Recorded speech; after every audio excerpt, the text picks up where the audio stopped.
할렐루야, 반갑습니다. 또 온라인으로 예배하는 성도님들 평안하셨습니까? 오늘 여러분들과 나눌 시편은 12편이죠. 역시 다윗의 시입니다. 이 시편은 크게는 세 문단으로 분리할 수 있고 또 자세히는 네 줄기로 분리할 수가 있습니다. 우선 우리가 시편을 읽을 때 가장 중요한 것은 윤곽을 파악하는 일이겠죠. 그 구절을 좀 한번 볼까요? 1절 1절서부터 4절까지는 절박하고 그 절박함의 어떤 내용들이 소개가 됩니다. 그리고 5절서부터 6절까지는 여호와의 말씀으로 시작하면서 이 시인은 그 절박하고 위기에 빠진 상황에 대한 해답을 찾아가요.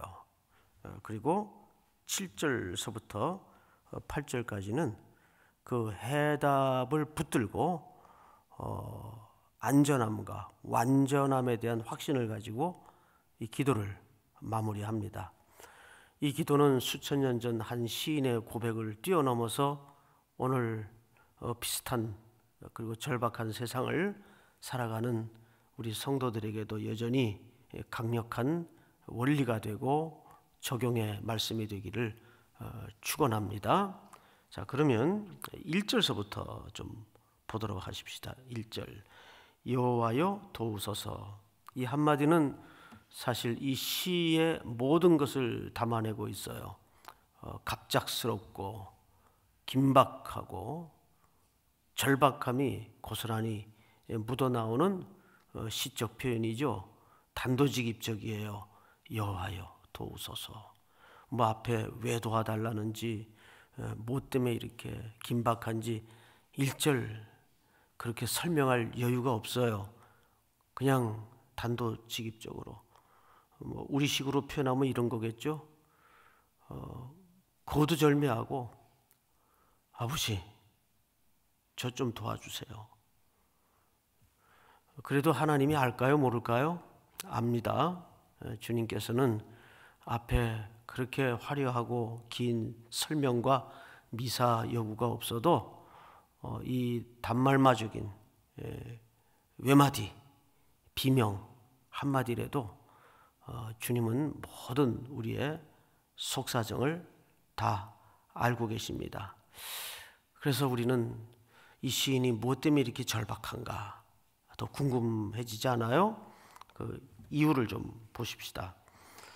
무엇 때문에 이렇게 이 시인은 이 시의 첫 마디를 절박하고 긴박하고 갑작스럽게 시작을 할 수밖에 없었나? 경건한 자가 끊어지며 충실한 자들이 인생 중에 없어지나이다. 마치 그 엘리야를 보는 듯한 느낌을 받지 않아요?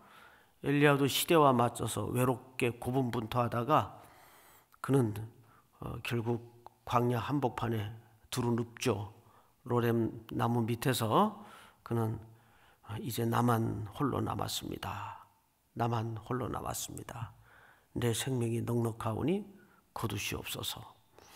엘리야와 비슷한 그런 그 고독한 심정은 우리가 인생이라는 광야길을 걸어가면서 종종 부딪히는 감정이에요. 결국 나밖에 없구나. 아무도 우군이 없구나. 근데 정말 그럴까요? 엘리야의 그런 고독 속에 이면에 하나님께서는 바알에게 무릎 꿇지 않은 동역자들을 남기십니다. 결코 이 세상에 하나님은 우리를 외롭게 홀로 두지 않습니다. 그런데 지금 다윗은 어떤 절박함 때문에 경건한 자도 끊어지고 충실한 자도 없어지고 엘리야처럼 자기만 덩그러니 홀로 남았다는 심정을 고백하게 되죠. 경건한 자가 끊어지며 충실한 자들이 인생 중에 없어지나이다. 그들이 어떤 사람인데 이렇게 자기를 괴롭히는 사람들, 2절을 한번 같이 읽어보십시다. 시작. 그들이 이웃에게 각기 거짓을 말하며 아첨하는 입술과 두 마음으로 말하는도다. 네. 뭐 여러 가지로 설명을 했지만 결국 시인이 자기가 너무 삶의 힘겨움을 호소하는 이유 중에 하나가 두 마음을 품은 세상, 두 마음을 품은 사람들 때문에 그래요. 여기 두 마음이라는 것은 결국 이중적인 어떤 삶의 태도를 말할 텐데 우리 가끔 뭐 가끔이겠습니까? 종종 그렇죠. 뉴스에 이제 세상에 큰 소용돌이를 일으켰던 범인들이 잡혀요. 끔찍한 사건에 범인들이 잡혀요. 잡히고 나서 더 놀래죠. 잡히고 나서 왜 더 놀랍니까? 아니, 이 사람이 주변 마을 사람들의 탐문 인터뷰를 해보면 그 사람 평소에 절대 그럴 사람이 아니에요. 얼마나 도덕적이고 얼마나 어른들한테 친절하고 양심적인 사람이었는데요. 절대 그럴 사람이 아니었어요. 이런 일들을 종종 겪습니까? 안 겪습니까? 겪어요. 근데 이게 아주 흔한 현상이란 말이에요. 그렇게 도덕적이고 양심적인 사람인데 그 사람이 그런 끔찍한 흉악한 짓을 했더니 우리도 도저히 꿈을 꾸는 것 같고 믿겨지지 않습니다. 이런 주변인들의 이야기를 듣는단 말이에요. 두 얼굴 두 마음을 만나는 거죠. 그게 왜 그럴까? 왜 세상은 그렇게 되는 걸까? 이 문제를 일찍이 고민한 사람들이 굉장히 많아요. 물론 기독교적인 고찰과 입장은 아니고 심리적인 사회적인 관점에서 고민들을 학자들이 많이 했겠죠. 재밌는 실험 하나가 있어요. 캐나다 토론토 대학의 교수들인데 니나 마자르라는 여교수하고 첸보 충이라는 아마 중국계 교수인 것 같아. 이름을 보니까 이 두 사람이 실험을 한 거예요. 실험. 무슨 실험인가 하면 이제 피실험자 학생들을 한 7명을 무작위로 뽑아서 아무 제품이나 그냥 고르게 했대요. 그러니까 구매를 하게 한 거죠. 근데 5명은 그냥 일반 제품을 골랐고 2명은 친환경적인 도덕적 제품을 이제 고른 거죠. 그리고 다시 이 사람들에게 그 구매와는 전혀 상관없는 실험을 한 거예요. 컴퓨터 모니터에 누구도 감시하는 사람 없고 누가 한지도 모르게 딱 프로그램을 짜놓고 깜빡깜빡 화면에 점이 툭툭 나타날 때마다 클릭을 하면 예를 들어서 $1씩 그 사람에게 돌아가게끔 프로그램을 짜놓은 거예요. $1씩. 그러니까 커서를 딸깍하고 클릭할 때마다 근데 그 점이 나타날 때만. 근데 아무도 몰라요. 그리고 이제 7명에게 실험을 시켰는데 뜻밖의 결과가 나왔어요. 그냥 일반 제품을 고른 학생들은 비교적 양심적으로 클릭을 했어요. 그 클릭을 많이 할수록 자기에게 돈이 많이 돌아오게끔 프로그램이 짜져 있었거든요. 그런데 뜻밖에도 친환경적인 제품을, 도덕적 제품을 산 두 학생은 아주 비양심적으로 화면에 점이 나타나지 않았는데도 계속 그냥 달칵 해서 자기에게 더 수익이 창출되도록 비도덕적인 행위를 한 거예요. 그 뜻밖의 결과죠. 그러면서 이제 학자들은 이 결과를 놓고 심도 있는 반복적인 실험을 해봤지만 결과는 똑같았어요. 그러면 왜 이런 상반된 결과가 나왔을까?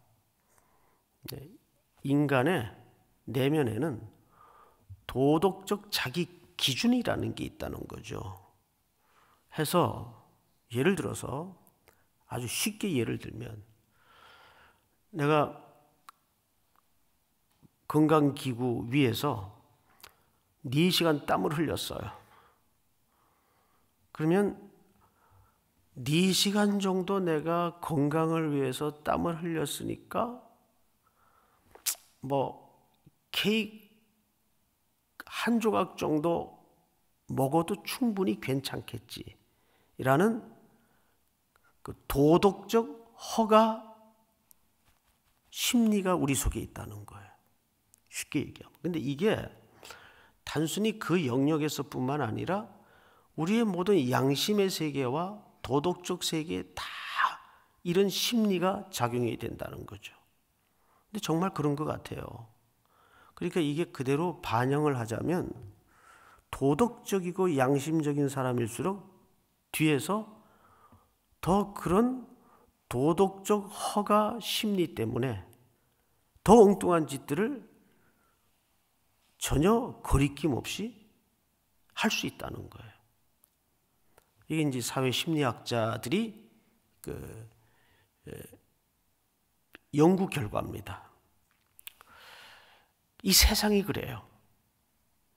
인간이라는 것은 자기가 만들어 놓은 도덕적 자아 기준을 통해서 항상 두 마음을 가지고 있다는 거죠.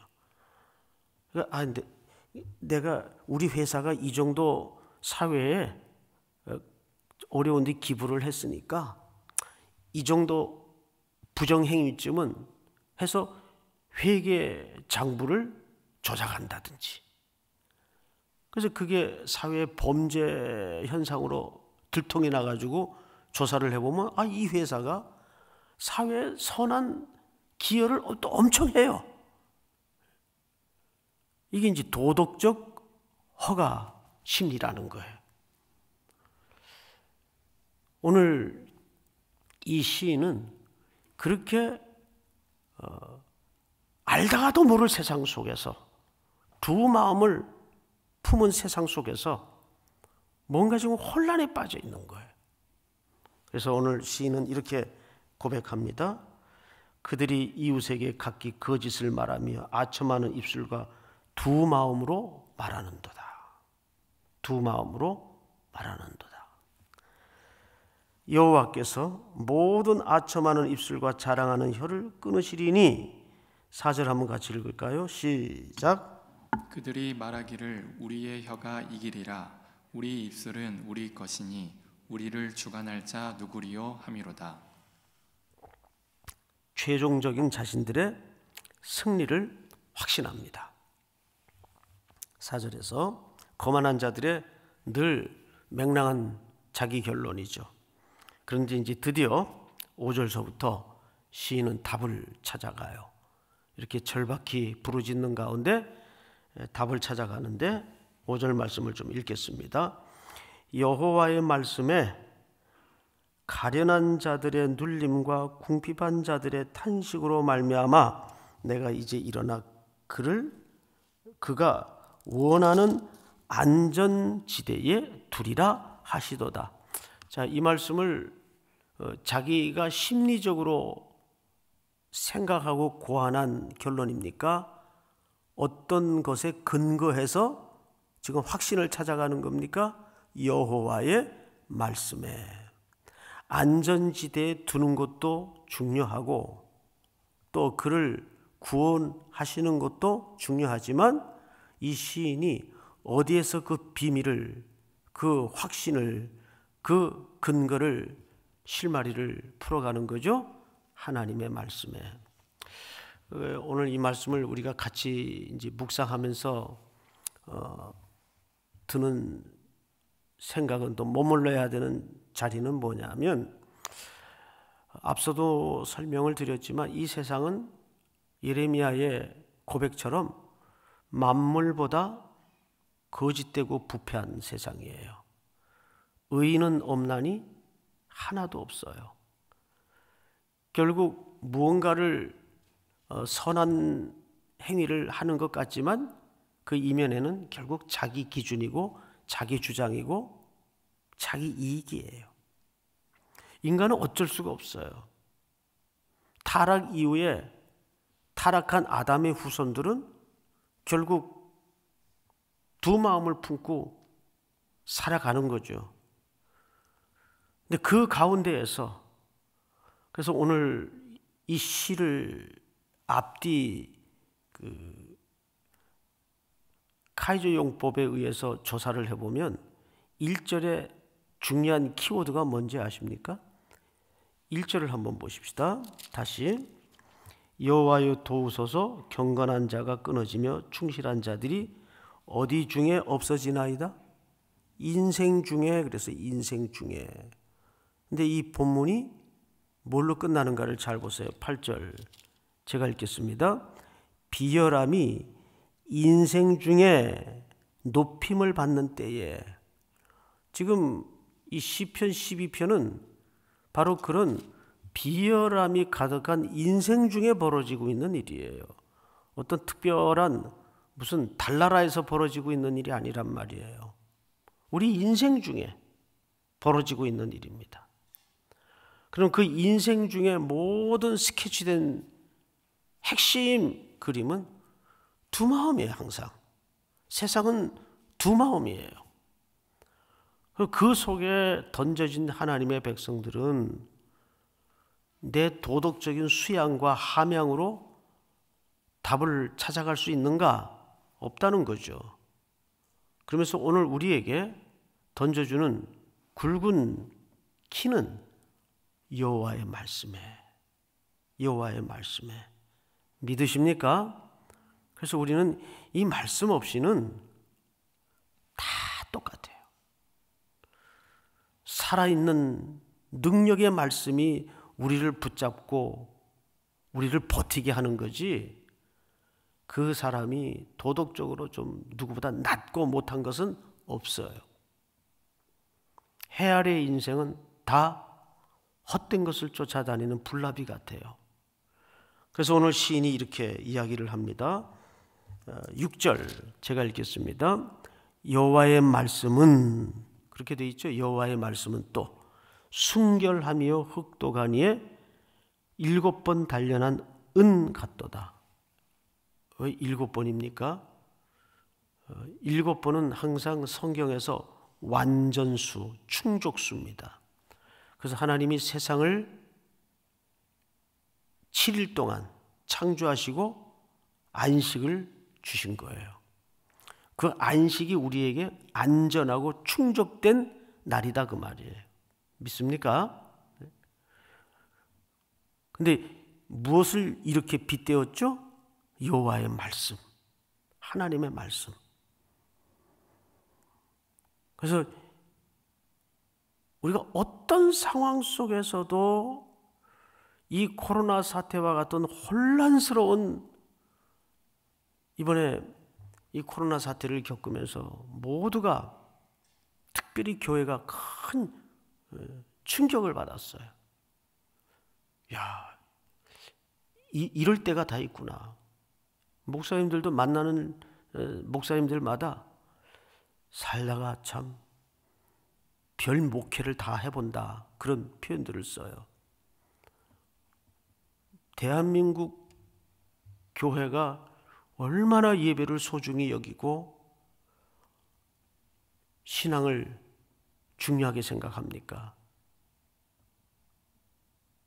그런데도 면대면으로 성도들을 만날 수 없고, 이런 사태를 우리가 여러 날 겪었고 또 지금도 겪고 있단 말이죠.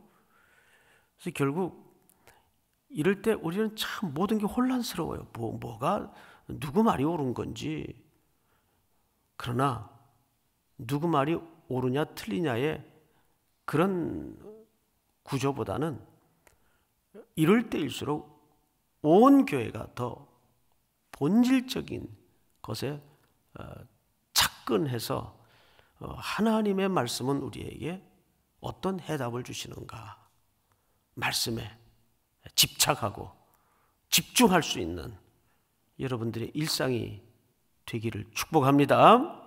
자, 결론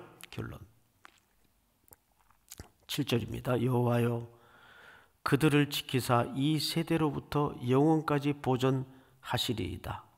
비열함이 인생 중에 높임을 받는 때에 악인들이 곳곳에서 날뛰는도다. 그렇지만 하나님의 말씀은 그 비열함이 가득한 세상 속에서 우리를 어디로 옮기신다고요? 안전한 곳으로 우리를 덮으시는 줄을 믿으시기 바랍니다. 우리 찬송가 가사에 보면 그런 가사가 있어요. 메마른 땅을 종일 걸어가도 저 위험한 곳 나 이를 때 주 손으로 어떻게 하셨습니까? 덮으셨네.